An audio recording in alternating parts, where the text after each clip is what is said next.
Comme chaque année, le 15 novembre est une occasion de célébrer la paix et d'en faire sa promotion. En vue de l'enraciner dans le quotidien des Ivoiriens, des réflexions, des exposés, des conférences, des panels sont au menu de cette célébration qui se veut beaucoup plus pédagogique. Des rencontres scientifiques, colloques, symposiums, forums, séminaires, conférences sont organisées régulièrement par la Fondation. Au plan international, la Fondation a lancé plusieurs initiatives pour la promotion de la culture de la paix.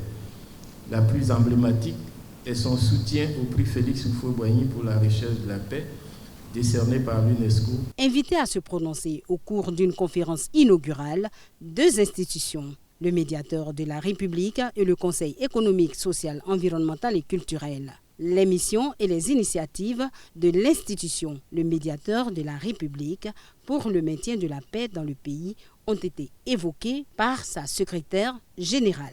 Il convient donc de constater que toutes les institutions sont complémentaires dans la recherche d'une Côte d'Ivoire plus unie, solidaire et prospère. Eugène Aka Awele, sur le thème « La paix, jeux et enjeux pour la Côte d'Ivoire », a permis de parcourir l'histoire contemporaine de la Côte d'Ivoire en matière de paix. Aujourd'hui, 60 années après les indépendances, la problématique de la paix se pose avec plus d'acuité et d'intensité.